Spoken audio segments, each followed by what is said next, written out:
جو ہماری آبادی ہے دیہات کی آبادی اور تقریباً ہماری ایک تقریباً آدھی آبادی بالکل زراعت کے اوپر گزارا کرتی ہے. تو میں یہ آج آپ کو ذرا زراعت کی جو میں نے حکومت کی ایک کمیٹی ہے فائنانس کمیٹی آن ایگریکلچر, میں ذرا اس کی رپورٹ دینا چاہتا ہوں کہ انہوں نے اب وہ کیا کہہ رہے ہیں. وہ کہہ رہے ہیں کہ اس سال جو کپاس ہے وہ 25% کم ہوگی, 25% کپاس ہماری کم ہوگی, مکئی 3% کم ہوگی, گنا 8% کم ہوگا. جو پھر ہمارے لیے ایک آگے فکر کی چیز ہے وہ یہ کہ چاول 40% کم ہوں گے, یا اگلے سال چاول 40% کم ہوں گے, مرچیں 54% کم ہوں گی. اور یہ ہے ہماری اپنی گورنمنٹ کی فائنانس کمیٹی آن ایگریکلچر. اب یہ کیوں ہوا ہے, یہ کیوں کم ہو رہی ہیں؟ یہ اس لیے کم ہو رہی ہیں کہ اب ذرا آپ کو میں قیمتیں بتاؤں کہ ٹریکٹر کی پچھلے 5 مہینے میں جو ٹریکٹر کی سیل ہے وہ 45% کم ہو گئی ہے. اور پھر جو ڈی اے پی ہے, ڈیپ ہے, جو کہ کھاد ہے ایک, وہ 75% کم ہو گئی ہے. یوریا کھاد 8% کم ہو گئی ہے. پوٹاش کھاد 85% کم ہو گئی ہے. ڈیزل جو لوگ کسان خرچ کرتا تھا 22% کم ہو گیا. یہ کیوں ہوا ہے؟ ان کی قیمتیں بڑھ گئی ہیں. کیونکہ جو کسان استعمال کرتا ہے جو چیزیں جس کی وجہ سے پیداوار بڑھتی ہے, یوریا, ڈیزل, کھادیں, ان ساروں کی قیمتیں بڑھ گئی ہیں. کیونکہ ان کی قیمتیں بڑھ گئی ہیں, ہمارا اس وقت زراعت کے اندر یہ جو میں نے فصلیں بتائی ہیں یہ ساری ان کی جو پیداوار ہے وہ کم ہو گئی ہے. اور یہ زراعت کا حال ہے. دوسرا انڈسٹری, ہم جب چھوڑ کے گئے تھے تاریخی انڈسٹری آگے بڑھ رہی تھی 27%, آج وہ گر کے آ گئی ہے 7 مہینے کے بعد 1% پہ. تو جب انڈسٹری بھی نیچے آ رہی ہے, زراعت بھی نیچے آ رہا ہے, تو دولت میں تو اضافہ ہو نہیں رہا پاکستان کے, بلکہ دولت کم ہوتی جا رہی ہے. اور جب دولت کم ہوتی جائے گی تو قرضوں کی قسطیں کدھر سے واپس کرنی ہے؟ اب یہ سوچنا ایک گھر ہے, گھر کے اوپر قرضے چڑھے ہوئے ہیں, گھر وہ قرضے کیسے اتارے گا؟ آمدنی بڑھا کے اتارے گا. جب وہ گھر کے سارے لوگ مل کے اپنی آمدنی کے اندر اضافہ کریں گے تو وہ اضافائی آمدنی کے ذریعے وہ قرضوں کی قسطیں واپس کریں گے. تو اگر گھر کی آمدنی کم ہو جائے وہ کیسے قرضے واپس کرے گا؟ اور جب وہ قرضے واپس نہیں کرے گا دنیا قرضے نہیں دے گی.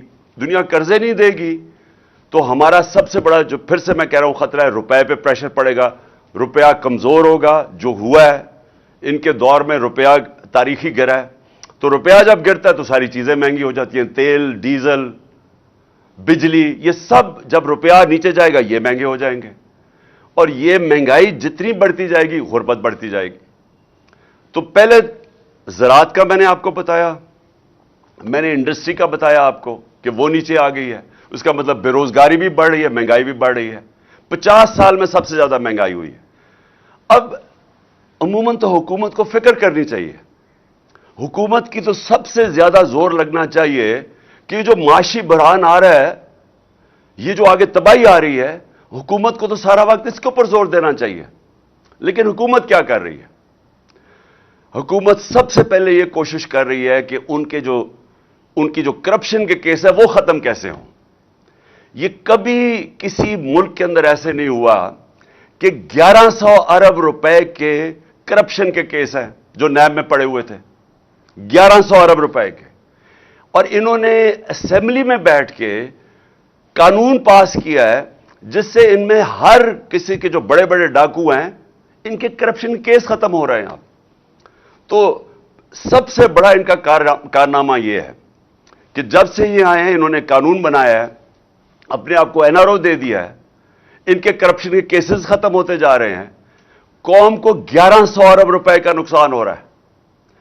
انہوں نے وہ جی عمران ہر کوئی شوشہ چھوڑتے ہیں, وہ صرف وہ ہوتا ہے کہ ایک ان کی جو چینل ہے جیو اس کے ساتھ مل کے پروپیگنڈا کرتے ہیں کہ جی وہ گھڑی ہے, وہ گھڑی کے اوپر تو میں یہ کہہ دوں کہ میں ان کو امریکہ میں بھی اب کیس کر رہا ہوں, برطانیہ میں بھی کر رہا ہوں, دبئی میں بھی کر رہا ہوں, اور میں وہ اس لیے کر رہا ہوں کہ وہاں تیزی سے کیسز ہوں گے, اور انشاءاللہ یہ میں ان کو ایکسپوز کروں گا کہ یہ جو اب آزادی صحافت کے نام پہ یہ جو میڈیا ہاؤسز بنے ہوئے ہیں, ان کی یہ ایجنڈوں پہ کام کرتے ہیں, یہ وہ لوگوں کے ساتھ مل کے بلیک میل کرتے ہیں, اور یہ انشاءاللہ مجھے انہوں نے ایسا موقع دیا ہے کہ میں اب باہر کی عدالتوں کے اندر ان کو ایکسپوز کروں گا جو انہوں نے یہ فراڈ کے ساتھ میرے اوپر یہ جو الزامات لگائے ہیں.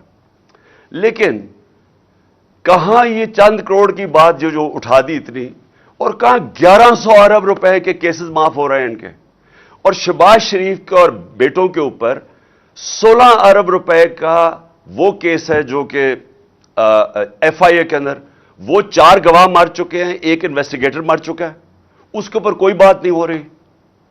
اس کے کیس وہ آرام سے اپنے اوپر ایف آئی اے کا اپنا آدمی بٹھا کے وہ کیس ختم, نیب کا اپنا آدمی بٹھا کے 8 ارب روپے کے نیب کے کیس تھے جو ٹی ٹی کیس تھے, جو جعلی نام پہ انہوں نے پیسہ منگوایا تھا پاکستان, وہ اپنا آدمی بیٹھ کے اب وہ کیس ختم ہوگا. زرداری کے کیس وہ ختم ہوں گے.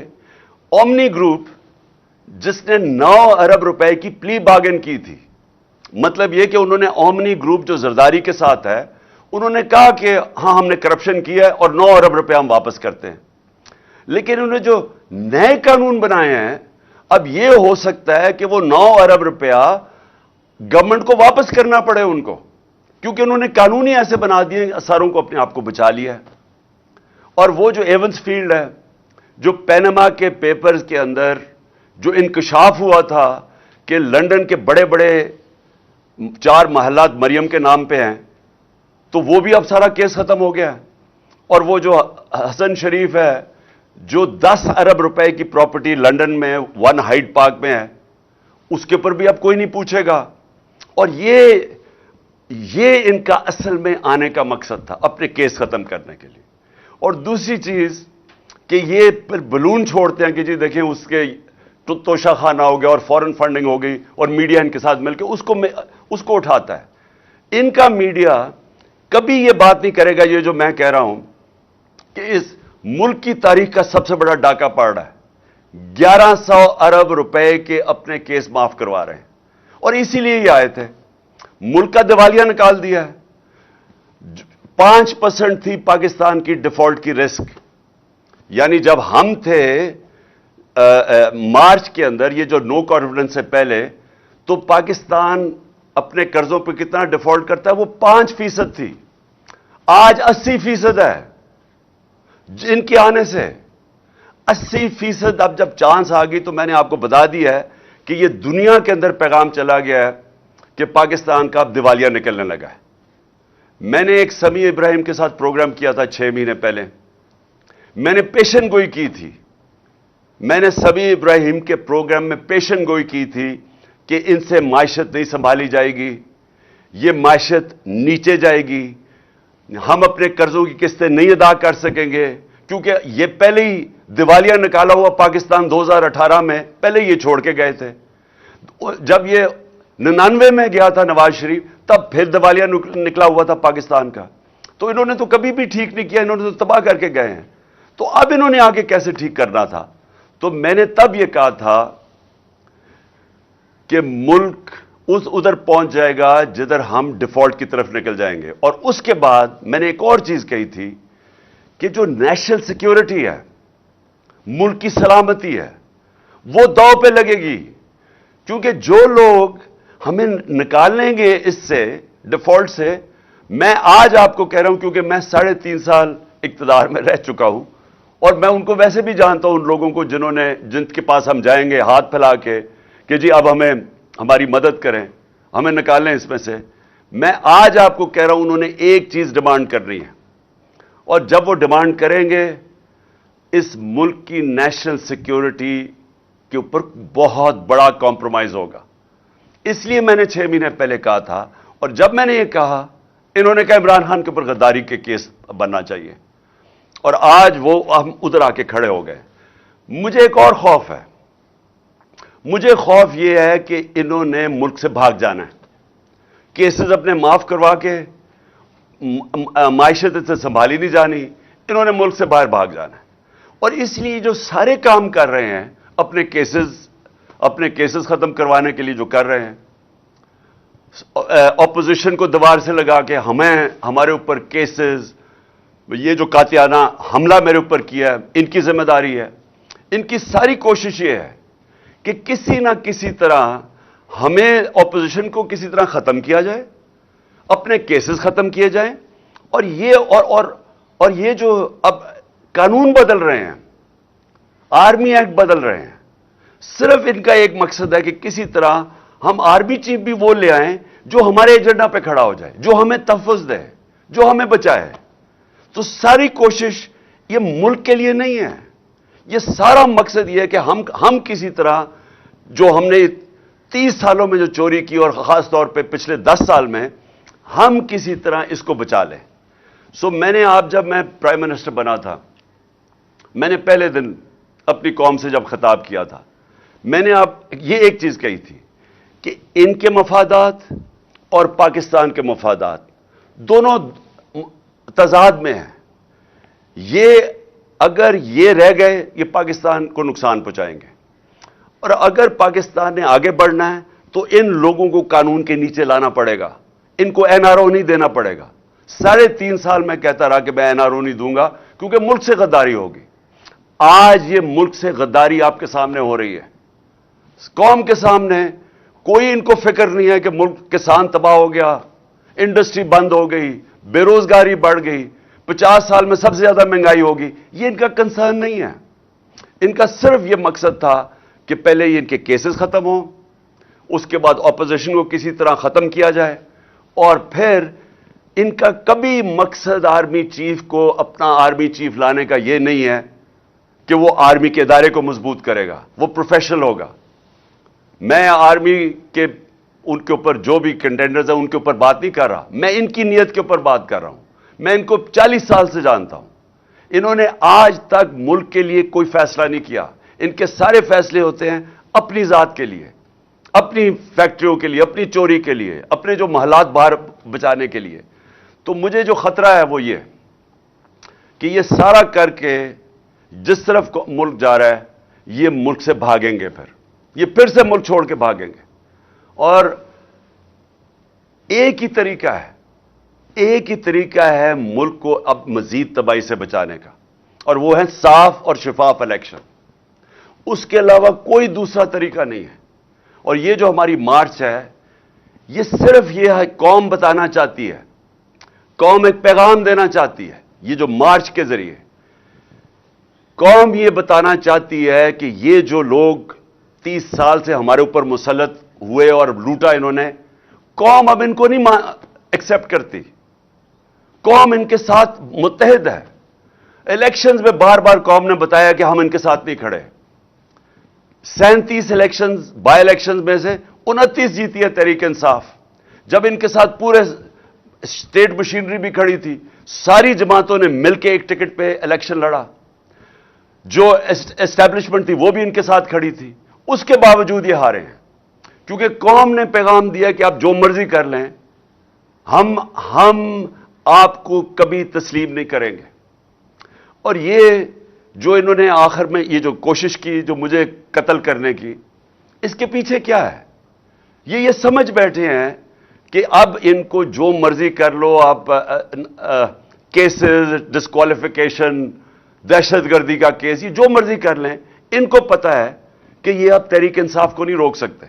لہذا کوشش یہ ہے کہ کسی طرح عمران خان کو راستے سے ہٹایا جائے. اور یہ جو واردات کی گئی تھی، یہ ان 3 لوگوں نے کی تھی.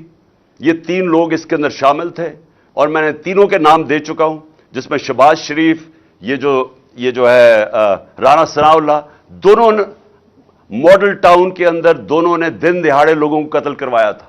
ابھی تک کیس پڑا ہوا ہے. اور اگر کاش کہ اس کیس کا اگر فیصلہ ہو جاتا تو یہ ان کی جرت نہ ہوتی آگے یہ کرنے کی. اور مجھے یہ بھی شک ہے کہ وہ جو 4 گواہ رمضان شوگر مل میں، یہ جو FIA کے کیس میں 16 ارب کے کیس میں جو وہ گئے اور جو ڈاکٹر رضوان گیا، اس کے اوپر بھی تفتیش ہونی چاہیے کہ کیسے ان کی آتش آتی یہ سارا ان کا کیس ہی ختم ہو گیا کیونکہ سارے گواہی ختم ہو گئے اور وہ انویسٹیگیٹر بھی مر گیا. تو ان کی ہسٹری ہے, انہوں نے یہ جو میرے اوپر واردات کی یہ ہسٹری ہے. اور یہ جو فیصل تھا یہ بالکل ان کے ساتھ ملا ہوا تھا. اور میں انشاءاللہ یہ چیف جسٹس سے ڈیمانڈ کرتا ہوں کہ جب بھی آپ انویسٹیگیٹ کریں گے, کیونکہ انویسٹیگیشن تو اب صرف چیف جسٹس کے نیچے ہو سکتی ہے, یہ ثابت ہوگا کہ یہ تینوں نے مل کے یہ پلان کیا تھا میرے اوپر, اور صرف اس لیے کہ کسی طرح یہ عمران خان راستے میں کھڑا ہے, این آر او یہ نہیں دیتا, یہ ہماری کرپشن کے اوپر پیچھے نہیں ہٹے گا, تو اس لیے اس کو راستے سے ہٹایا جائے. تو قوم کو آج میں یہ کہنا چاہتا ہوں کہ یہ ہے فیصلہ کل مرحلہ اس قوم کا. یہ جو ہماری مارچ ہے, یہ جو وقت ہے پاکستان میں, انگریزی میں اس کو ڈیفائننگ مومنٹ کہتے ہیں. ہماری تاریخ کے اندر یہ وہ وقت آ گیا کہ ہم اپنے ملک کا راستہ بدل سکتے ہیں. اگر قوم جب کھڑی ہو جاتی ہے, جب قوم فیصلہ کر لیتی ہے کہ ہم نا انصافی نہیں برداشت کریں گے, ہم ظلم نہیں برداشت کریں گے, وہ قوم اپنے آپ کو آزاد کر دیتی ہے. اور اللہ نے اس کو جہاد کہا ہوا ہے کہ ظلم اور نا انصافی کے اوپر اس کا حکم ہے ہمیں کہ آپ کھڑے ہوں اس کے خلاف. اس ظلم, ظالم اور ظلم خوف کے بت کے سامنے نہ جھکو, کھڑا ہو اس کے سامنے, اور تب اللہ قوموں کو آزاد کرتا ہے. کبھی بھی وہ قوم جو نا انصافی کو برداشت کر لیتی ہے اور اس طرح کے چوروں کو اپنے اوپر برداشت کر سکتی ہے, کبھی اس قوم کو کوئی مستقبل نہیں ہوتا. وہ مقروض ہی رہتی ہے, وہ ہمیشہ غریب ہی رہتی ہے. وہ قوم, اس کا کبھی پرواز اوپر نہیں جاتی. اور ہمارا ملک تو بڑا ایک عظیم خواب کا نام تھا. ہمارا وہ خواب تھا جو ہم نے ایک مثالی اسلامی فلاحی ریاست بنانی تھی مدینہ کے طرز کے اوپر, اور ہم نے وہ اصولوں پہ کھڑا کرنا تھا جس کا سب سے بڑا اصول عدل اور انصاف تھا. اور ہم اسی اصول سے بہت دور چلے گئے ہیں, اور اسی وجہ سے آج ہمارا ملک ترقی نہیں کر سکا. تو اس لیے یہ جو مارچ ہے, حقیقی آزادی کی مارچ, یہ دراصل ہم اپنے آپ کو انصاف کے ذریعے آزاد کرنا چاہتے ہیں. یہ جو طاقتور ہے, جو قانون کے اوپر چلا جاتا ہے, وہ سمجھتا ہے کہ اس کے نیچے قانون ہی نہیں ہے. میں پاکستان کا ex prime minister F I R نہیں درج کروا سکا کیونکہ وہ طاقتور ہیں. تو اگر ملک کا ایکس پرائم منسٹر, سب سے بڑی پارٹی کا سربراہ, قاتلانہ حملہ اس کے اوپر ہوتا ہے, اگر وہ ایف آئی آر نہیں درج کروا سکتا, تو اس ساری عوام سے میں پوچھتا ہوں, آپ کے ہاتھ میں کیا ہے؟ اس کا مطلب کہ جب عوام طاقتور کے سامنے آئے گی تو وہ تو کبھی جیت سکتی نہیں ہے, کیونکہ انصاف ہی نہیں ہے. تو یہ جو آپ نکل رہے ہیں, پہلے تو میں پھر سے آپ سب کو سلام کرتا ہوں, لیکن دوسری چیز میں یہ کہنا چاہتا ہوں کہ یہ جب جدوجہد کرتے آپ انصاف کے لیے, یہ پھر اس کی پیچھے نہیں ہم مڑ کے دیکھتے, ہم اپنی کشتیاں جلا کے جدوجہد کرتے ہیں. اور میں انشاءاللہ جو پلان کر رہا ہوں, اور میں سیٹرڈے کو اناؤنس کروں گا کہ کس دن میں نے پنڈی پہنچنا ہے, اور انشاءاللہ یہ میرا ایمان ہے, کیونکہ میری قوم جاگی ہوئی ہے آج, یہ میرا ایمان ہے کہ پاکستان کی تاریخ میں سب سے بڑا عوام کا سمندر انشاءاللہ پنڈی پہنچے گا. اور انشاءاللہ وہ جب عوام نکل آتی ہے, جب عوام میں شعور آ جاتا ہے, تو پھر اس عوام کو کوئی کسی قسم کا ظالم اس کے بعد اس کے اوپر ظلم نہیں کر سکتا, جب وہ عوام اپنے حقوق کے اوپر کھڑی ہو جاتی ہے. تو میں اب سب سے انشاءاللہ آج امید لگاتا ہوں کہ آپ سب نے انشاءاللہ پنڈی پہنچنا ہے, جب میں آپ کو دن دوں گا جس دن میں وہاں پہنچوں گا. پاکستان پائندہ باد.